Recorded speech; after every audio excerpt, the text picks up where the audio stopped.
Namaste, Dhanava Pranam. By the instruction and grace of our spiritual master, Om Vishnu Pad, Paramahamsa Sripad Bhakti Madhava Puri Maharaj, we are reading Srimad Bhagavatam, Om Namo Bhagavate Vasudevaya. Canto 1, Creation, Chapter 17, Text 34. We're also giving our most respectful obeisances and glorifying the Divine Appearance Day of Om Vishnupad Paramahamsa Paravaradikacharya Sri Srila Bhakti Siddhanta Saraswati Thakur Prabhupada on his Divine Appearance Day today. Text 34. Yasmin Harir Bhagavan Ijamana Ijatmamurtir Yajatam Samtanoti Kaman Amoghan Stira Jangamam Anam Antar Bahir Vayur Ivaishishatma. In all sacrificial ceremonies, although sometimes a demigod is worshipped, the Supreme Lord, personality of Godhead, is worshipped because he is the super soul of everyone and exists both inside and outside like the air. Thus, it is he only who awards all welfare to the worshipper.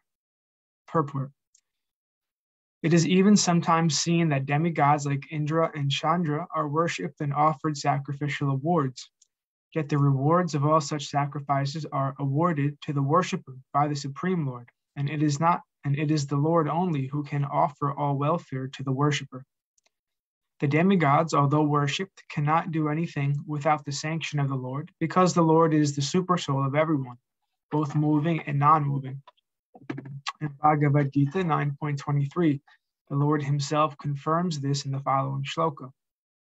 Ye panye devata bhakta yajante shraddha yanvita tepi mam eva kaunteya yajantya bhadi purvakam. Whatever a man may sacrifice to other gods, O son of Kunti, is really meant for me alone, but it is offered without true understanding. The fact is that the Supreme Lord is one without a second. There is no God other than the Lord himself. Thus, the Supreme Lord is eternally transcendental to the material creation. But there are many who worship the demigods, like the sun, the moon, and Indra, who are only material representatives of the Supreme Lord.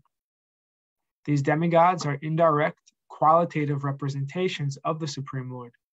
A learned scholar or devotee, however, knows who is who. Therefore, he directly worships the Supreme Lord and is not diverted by the material, qualitative representations. Those who are not so learned worship such qualitative material representations, but their worship is unceremonious because it is irregular. Text 35. Sutta uvacha parikshitai vibham Purikshitaivam arista sakalir jata vepahu tam udhyatasim ehedam dandapanim ivodyatam. Sri Sutta Goswami said, the personality of Kali, thus being ordered by Maharaj Parikshit, began to tremble in fear. Seeing the king before him like Yamaraj, ready to kill him, Kali spoke to the king as follows. Purport. The king was ready to kill the personality of Kali at once, as soon as he disobeyed his order. Otherwise, the king had no objection to allowing him to prolong his life. The personality of Kali also, after attempting to get rid of the punishment in various ways, decided that he must surrender unto him, and thus he began to tremble in fear of his life. The king, or the executive head, must be so strong as to stand before the personality of Kali, like the personality of death, Yamaraj. The king's order must be obeyed, otherwise the culprit's life is in risk. This is the way to rule the personalities of Kali, who create disturbance in the normal life of the state citizens. Text 36. Kalir uvacha Yatra kvavata vatsyami Sarva bhoma tabhagyaya lakshaye tatra tatrapi tvam ateshu sarasanam. O your majesty, though I may live anywhere and everywhere under your order, I shall but see you with bow and arrows wherever I look. Purport. The personality of Kali could see that Maharaj Parikshit was the emperor of all lands, all over the world, and thus anywhere he might live, he would have to meet with the same mood of the king. The personality of Kali was meant for mischief, and Maharaj Parikshit was meant for subduing all kinds of mischief mongers, especially the personality of Kali. It was better, therefore, for the personality of Kali to have been killed by the king then and there, instead of being killed elsewhere. He was, after all, a surrendered soul before the king, and it was for the king to do what was required. Text 37. Tanhe dharma britam shrestha stanam nirdeshtum arhasi yatraivani yato bhatsya atistam ste nusha'anam atitam ste nushashanam. Therefore, O chief amongst the protectors of religion, please fix some place for me where I can live permanently under the protection of your government. Purport. The personality of Kali addressed Maharaj Parikshit as the chief amongst the protectors of religiosity, because the king refrained from killing a person who surrendered unto him. A surrendered soul should be given all protection, even though he may be an enemy. That is the principle of religion. And we can just imagine what sort of protection is given by the personality of Godhead to the person who surrenders unto him, not as an enemy, but as a devoted servitor. The Lord protects the surrendered soul from all sins and all resultant reactions of sinful acts. Bhagavad Gita 18.66. Text 38. Sutta uvacha abhyartitas tadha tasmai stanhani kalaye dado dutam panam striyasuna yatra dharmas chatur vidha. Sutta Goswami said, Maharaj Parikshit, thus being petitioned by the personality of Kali, gave him permission to reside in places where gambling, drinking, prostitution, and animal slaughter were performed. Purport. The basic principles of irreligiosity, such as pride, prostitution, intoxication, and falsehood, counteract the four principles of religion, namely austerity, cleanliness, mercy, and truthfulness. The personality of Kali was given permission to live in four places particularly mentioned by the king, namely the place of gambling, the place of prostitution, the place of drinking, and the place of animal slaughter. Srila Jiva Goswami directs that drinking against the principles of scriptures, such as the Sautramani Yagya, association with women outside marriage, and killing animals against the injunctions of the scriptures are irreligious. In the Vedas, two different types of injunctions are therefore the pravritas, or those who are engaged in material enjoyment, and for the nivritas, those who are liberated from material bondage. The Vedic injunction for the pravritas is to gradually regulate their activities towards the path of liberation. Therefore, for those who are in the lowest stage of ignorance and who indulge in wine, women, and flesh, drinking by performing Sautramani Yagya, association of women by marriage, and flesh eating by sacrifices are sometimes recommended. Such recommendations in the Vedic literature are meant for a particular class of men and not for all. But because they are injunctions of the Vedas for particular types of persons, such activities by the pravritas are not considered a dharma. One man's food may be poison for others. Similarly, what is recommended for those in the mode of ignorance may be poison for those who are in the mode of goodness. Srila Jiva Goswami, Prabhu, therefore affirms that recommendations in the scriptures for a certain class of men are never to be considered a dharma or irreligious. But such activities are factually a dharma, and they are never to be encouraged. The recommendations in the scriptures are not meant for the encouragement of such a dharma, but for regulating the necessary adharma gradually toward the path of dharma.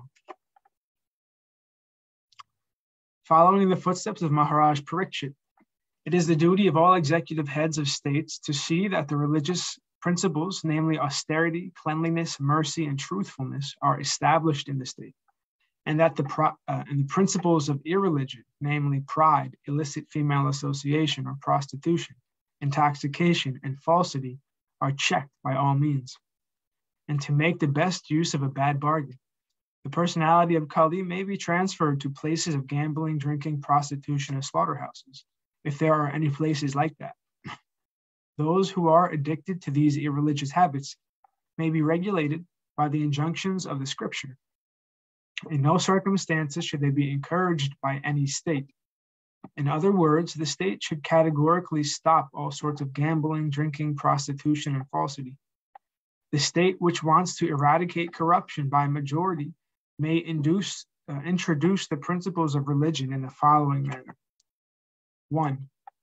2 compulsory fasting days in a month, if not more. This is austerity. Even from the economic point of view, such 2 fasting days in a month in the state will save tons of food, and the system will also act very favorably on the general health of the citizens. 2. There must be compulsory marriage of young boys and girls attaining 24 years of age and 16 years of age, respectively. There is no harm in co-education in the schools and colleges, provided the boys and girls are duly married. And in case there is any intimate connection between a male and a female student, they should be married properly without illicit relation. The Divorce Act is encouraging prostitution, and this should be abolished. Number 3, the citizens of the state must give in charity up to 50% of their income for purpose of creating a spiritual atmosphere in the state or in human society, both individually and collectively. They should preach the principles of Bhagavatam by A, karma yoga, or doing everything for the satisfaction of the Lord. B, regular hearing of the Srimad Bhagavatam from authorized persons or realized souls. C, chanting the glories of the Lord congregationally at home or at places of worship. D, rendering all kinds of service to Bhagavats engaged in preaching Srimad Bhagavatam. And E, residing in a place where the atmosphere is saturated with God consciousness. If the state is regulated by the above process, naturally there will be God consciousness everywhere. Gambling of all description, even speculative business enterprise, is considered to be a degrading, and when gambling is encouraged in the state, there is a complete disappearance of truthfulness.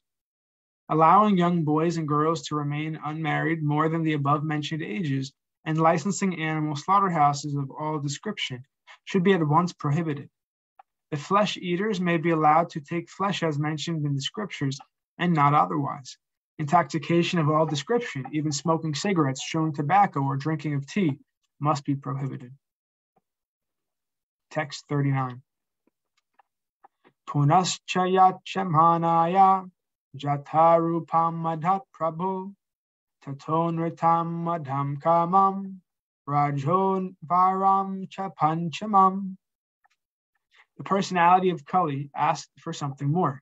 And because of his begging, the king gave him permission to live where there is gold, because wherever there is gold, there is also falsity, intoxication, lust, envy, and enmity. Purport. Although Maharaj Parikshit gave Kali permission to live in 4 places, it was very difficult for him to find the places, because during the reign of Maharaj Parikshit, there were no such places. Therefore, Kali asked the king to give him something practical which could be utilized for his nefarious purposes. Maharaj Parikshit thus gave him permission to live in a place where there is gold, because wherever there is gold, there are all the above mentioned 4 things, and over and above them, there is enmity also. So the personality of Kali became gold standardized. According to Srimad Bhagavatam, gold encourages falsity, intoxication, prostitution, envy, and enmity. Even a gold standard exchange and currency is bad. Gold standard currency is based on falsehood because the currency is not on par with the reserved gold. The basic principle is falsity because notes are issued in the value beyond that of the actual reserved gold. This artificial inflation of currency by the authorities encourages prostitution of the state economy. The price of commodities becomes artificially inflated because of bad money or artificial currency rolls, or by artificial currency notes. Bad money drives away good money. Instead of paper currency, actual gold coins should be used for exchange, and this will stop prostitution of gold. Gold ornaments for women may be allowed by control, but not by quality, but by quantity. This will discourage lust, envy, and enmity. When there is actual gold currency in the form of coins, the influence of gold in producing falsity, prostitution, etc., will automatically cease. There will be no need of an anti-corruption ministry for another term of prostitution and falsity of purpose. Thus ends our reading for today. We will continue from text 40 on Wednesday, hopefully. All glories to Om Vishnupad Paramahamsa, Parvadikacharya Sri Srila, Bhaktisiddhanta Saraswati Thakur Prabhupada Ki Jai, his divine appearance day Ki Jai. Jai Om Vishnupad Paramahamsa Shripad Bhakti Madhava Puri Maharaj Ki Jai. Jai Srila Prabhupada, Srila Guru Maharaj, Srila Gurudev, Srila Acharya Dev, Srila Shanta Maharaj Ki Jai. Jai Navadvip Dham Ki Jai, Jai Mayapur Dham Ki Jai, Nishringapuri Dham Ki Jai, Ekachakra Dham Ki Jai, Jagannath Puri Dham Ki Jai, Baladev Subhadra Jagannath Ju Ki Jai, Vrindavan Dham Ki Jai, Giri Govardhan Gupta Govardhan Dham Ki Jai, Sham Kund Radhakund Ki Jai, Tulsi Devi Bhakti Devi, Vrinda Devi Ki Jai, Nitai Gaur Pramanandi, Hari Hari Hari Bol, all glories to the worldwide devotees, all glories to the assembled devotees, Bhakti Vrinda Ki Jai, Hare Krishna. Dhanyavad Pranam.